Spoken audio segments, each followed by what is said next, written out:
And welcome into another episode of the Fat Guy Podcast. I am the Fat Guy. Most people just call me Brett. I answer to a lot of things, though. Not all of them good. Appreciate you deciding to listen today, whether this is your first time or whether you're somebody that's been following my journey and doing a journey of your own. Hopefully something we've said along the way has helped, inspired, or informed you. That's my goal. This could be the last in our Keto 101 series as we break down the basics of keto. So we've done the Keto 1 series, we've done meat, we've done veggies, and we've done drinks and sweets.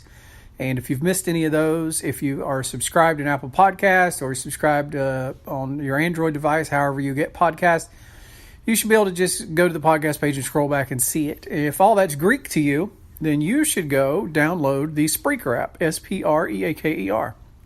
Spreaker. Once you download that, you'll search for Fat Guy Podcast. That's a free app, by the way. Once you download it, search for Fat Guy Podcast. You'll see a little heart. You hit the heart. You'll want to subscribe, get notifications. So anytime we do a new episode, you'll be able to know it's available and listen to it. And you can easily scroll all the way back and see every episode we've ever done, including every episode of the Keto 101 series. So we've started accepting donations. People have expressed their gratitude to me and asked if they could help. Somebody asked me, did I have products to sell? And I don't. I considered writing an ebook. Man, I don't know. Maybe I'm just too old. Writing it my thing. I could ghostwrite it, I guess. I could do voice memo notes and send them to a writer and have them compile the ebook. But I just prefer doing the podcast. I think it's a better form of communication, and it allows me to continually be updating because I learn new things all the time. And if you write a book, the book is just kind of out there. And if you learn something new, well, you got to go write a new book. And I like this evolving form of information in the form of a podcast. That being said, if you'd like to support me for as little as $5, and that's it, basically you'll be buying me a pack of beef jerky a month. You can head on over to ketoanimal.com, ketoanimal.com. Once you get there, say you want to become a Patreon for $5, and you'll get a few perks for that. We'll give you shout outs on the podcast. So all my patrons will get a shout out on the podcast because I appreciate you greatly. You'll also be able to access Patreon only content on the Patreon site. So you'll sign up and you'll make your donation, and then you'll be able to log in. And then when you go to my page, you'll see a community tab, and you'll be able to ask me questions there. Now I try to answer everybody's questions, whether you're a supporter as far as a patron or not. I've always done that. Some days it's hard, but I enjoy it. It's a passion. But if you're one of my patrons, one of my supporters at ketoanimal.com, one of my Patreon supporters, you will go to the front of the line. I'll answer your questions first, and then I will also do some mini podcast only for patrons. So you'll be able to go to that site, and the same place you interact with the community, you'll see new posts from me, and it could be a little short text, it could be a little article I write, or it could be a brief audio podcast. It could even be a video. So a few perks for you. A couple ways to get there. The easiest is ketoanimal.com. Or if you want to go the long way and go straight to the Patreon site, there's an E in it. It's almost the word patron, but there's an E in there. P-A-T-R-E-O-N, Patreon, P-A-T-R-E-O-N, patreon.com/Fat Guy Podcast will get you there as well. A quick disclaimer, let's get that out there before we get into this Keto 101 series, is that I'm not a doctor and I don't have formal medical training. I'm not claiming that I do.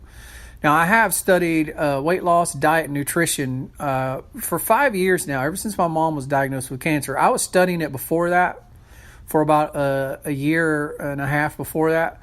But I seriously got into it when my mom was diagnosed with cancer, as I attempted to learn everything I could about the human body and nutrition and health. And I not only applied it to her, but I applied it to my own life as well. And that's how one of the ways I was able to arrive at a ketogenic diet. But I'm not a medical professional, and to that end, you shouldn't take anything I say in any of my podcasts as medical advice or specific dietary and weight loss advice for you. You should always consult with a doctor. Anything you hear in this podcast is simply my personal opinion and me relating my personal experiences. All right. Follow us on social media. That's easy to do. Fat Guy Podcast is the username, and we are on Instagram, we are on Twitter, and we are on Facebook, of course. So what may be the last in the Keto 101 series, I'm not sure. I may do another episode that's an odds and ends episode, but I think this will be it. This episode is when to eat. So I find that there's levels. This is specifically for weight loss and trying to reverse type 2 diabetes. There's different levels. And the first level is you start a ketogenic diet, right? Low carb, high fat. And you're eating 3 meals a day like you normally do. And you're probably going to experience some weight loss. You're most certainly probably going to feel better. And you'll see improvement. And that'll work for a while. Don't know how long it'll work, but it'll work for a while. Then there's the 1-2 punch, where you combine your ketogenic diet with something called intermittent fasting, which is always easy for a ketogenic dieter, because since you don't binge, feast and famine on carbs, you don't have those hits of rushes of starvation. So it's real easy to go long times without food on a ketogenic diet. And if you've been on a ketogenic diet for 2 or 3 weeks and you still find it hard to go between meals or go 5 or 6 or 7 or 8 hours or whatever, if you've been in a day where you found you had to do that and it was hard, you're probably not doing keto well. I would go back and check my logging and make sure that I'm eating right and make sure I'm clamping it down. Because after a couple of weeks, and for most people that I've coached, it happens in the first week. But especially after a couple of weeks, you should start noticing that effect where you just don't need to eat as often. It's that desire, that craving factor just isn't there. And so I tell everybody, after you've been keto a couple of weeks, if you haven't already naturally, you should encourage yourself to move to a skipping breakfast format. And this is the very introduction to intermittent fasting. And so it's basically what's called a 16-8. So for 16 hours out of the day, you don't consume any kind of a calorie whatsoever, okay? There's no snacking. There's no calorie beverages, which you shouldn't be drinking calorie beverages ever. That's just a keto thing. You don't ever want to drink your calories. God, that wreaks havoc with your insulin and your blood sugar. But basically what you're going to do, let's say you quit eating at 8 o'clock at night as you're done eating, and you don't really eat till noon the next day. And that's around lunchtime, and that's very doable. Most, I'd say 99% of ketogenic dieters almost do that naturally without even thinking about it. You just wake up, you're not hungry, and you don't care about food. But those last few hours from the time you wake up, whether you're a 6 o'clock, 7 o'clock, 8 o'clock riser or whatever, those last few hours between then and 11 or 12 around lunch are the hours that you burn the most fat. That is when insulin is at its lowest. That's when your blood sugar is at its lowest, and that's when the body cranks up the fat burning phase. So it's very important that you do that. So the other aspect of this is not eating between meals. I found myself when I coach people asking them how many meals they ate a day, and they're like, I'm only eating 2 meals a day.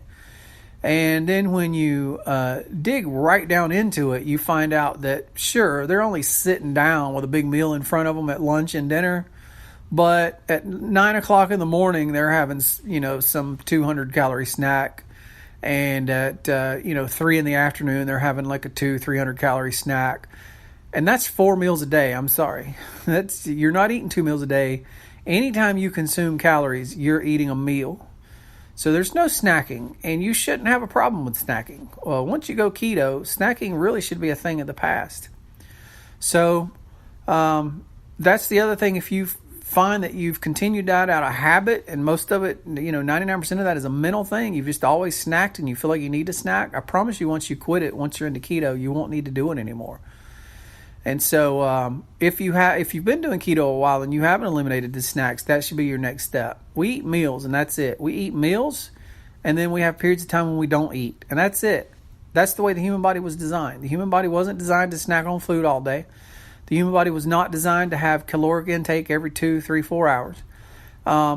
The human body was designed to have food intake once or twice a day and spend the rest of the day not eating any calories or drinking calories. And truth be known, as bad as our food is in America, where all these processed foods have, these processed carbohydrates and the sugar levels are super high, as bad as that is, you could still eat that diet and be relatively healthy if you just followed the tradition of only eating once or twice a day. That'd be hard to do because you'd have tons of cravings from eating all them processed carbs. You have dinner. If you were trying to do 1 meal a day, just having dinner, that's called OMAD, by the way, 1 meal a day.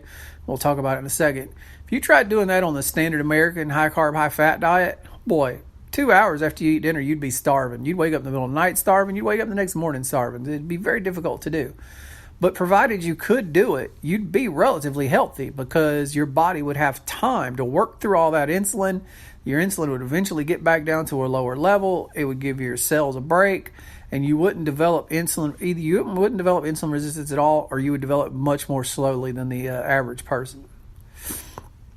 So 16-8 is the first one, and I highly encourage people, as long as you're in this weight loss phase and you haven't got to maintenance yet, you'll want to switch things up and keep trying things, and I highly recommend that you throw in OMAD once a week.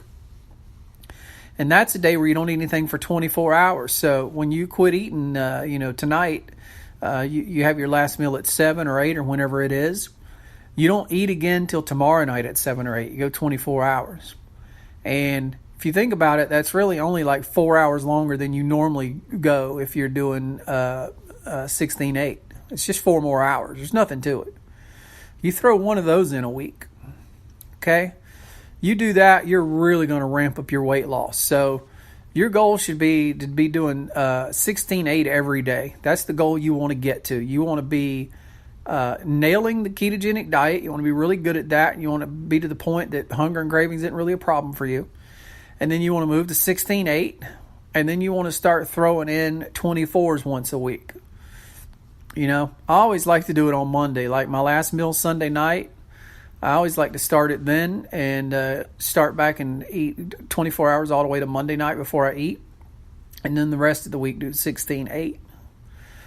So that's going to be level 2 of when to eat. And that's going to take your weight loss to a whole new level. If you do keto and you do 16-8s every day and you do a 24 one day a week, that is going to take your weight loss to a whole new level. And it is a healthy, not hard to do plan at all. I promise you, once you're keto.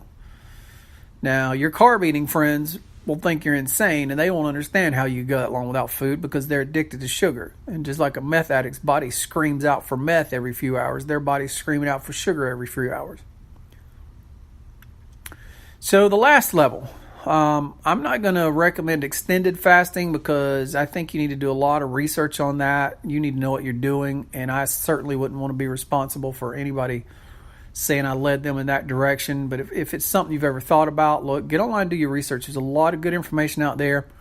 I would direct you to Intensive Dietary Management. Google that. Jason Fung is the guy that runs it. He's a nephrologist. That's a kidney specialist. And he does remarkable work with intermittent fasting and extended fasting, reversing disease, primarily diabetes, but lots of other disease and weight loss.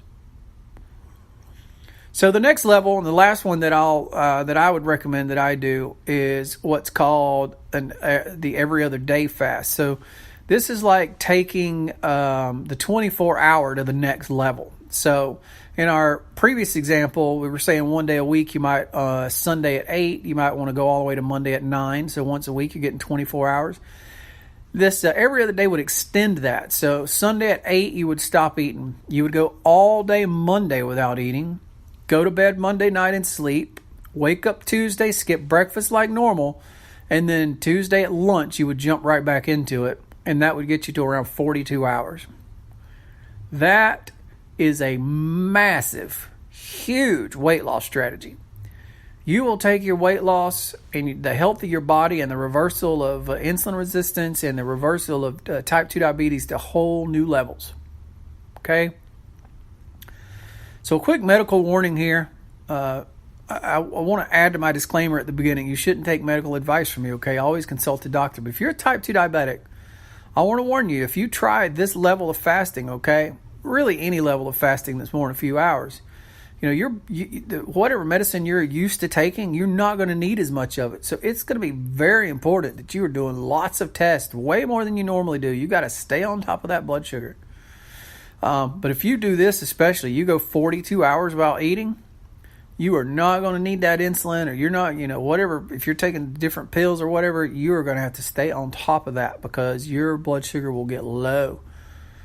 And that's a good thing as long as you don't drive it too low. So you want to be careful with the diabetes meds because you're not going to need as much of them. So I highly recommend you consult with a doctor And if you have a doctor that doesn't embrace keto and intermittent fasting to reverse your type 2 diabetes, kick that doctor to the curb and find you a new one. Find one that will.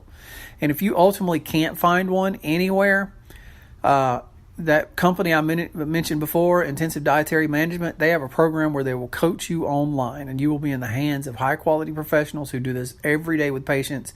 They reverse type 2 diabetes and get people losing weight every day with patients, and they are remarkable. And they're accustomed to dealing with type 2 diabetics, and they can safely get you through it. So that'd be my recommendation. And I don't get any money from them. I'm not supported by them. I just know they're the best out there. So I hope this helps guide you in some way as to when to eat on a healthy weight loss and type 2 diabetes reversing ketogenic diet. Thank you so much for listening today. There's 2 ways you can help me. One of them helps me and they both help me and help other people. The first is share this. This is the way I found the ketogenic diet. Somebody shared something about keto on their timeline. I happened to see it while my mom was in the hospital. And I was actually struggling with diet at that time. My mom had a perforated bowel. She couldn't consume food. She had a 15% chance to live. She got released from the hospital. She could not get calories. She was losing weight like nobody's business. And I had just stumbled across keto because somebody found it. And keto turned my mom's life around in that January. And it turned my life around in that January. And you just never know whose life you'll impact by hitting the share button. So I implore you to hit share on this podcast or any podcast of mine you listen to. And the second way you can help me is by becoming a Patreon supporter. You can go over to ketoanimal.com and click that. I want to jump on this $5 tier for $5, about the price of a box of beef jerky for me. You can help support what we do here, and you'll get a few nifty extras as well. We'll give you a shout out on the podcast. We'll do patron supporter only content over on the Patreon site, so you'll get it. Nobody else will. And you'll jump to the head of the line with questions. So do those things for me. Oh, God, I'm going to throw in one more request. Can I throw in one more request? The way we get noticed on Apple Podcasts is by reviews. So if you subscribe on Apple Podcasts, please go to our podcast page and give a review. I'd humbly request a 5-star review, but if you want to give a 4-star, 3-star, that's fine. I don't want you to be dishonest, but I think we have 5 or 6 reviews over there, and I appreciate every one of them. But man, Apple would help us get the word out a lot more if we had a lot more 5-star reviews. So if you could do that, I'd appreciate it. Even if you only just hit the 5-star button and don't say anything, that's fine. But if you want to leave a comment, if we've helped you lose weight, or we helped you with your type 2 diabetes, or we've helped you with your health, please leave those comments on there. Thank you so much. I appreciate you listening. We'll talk to you next time.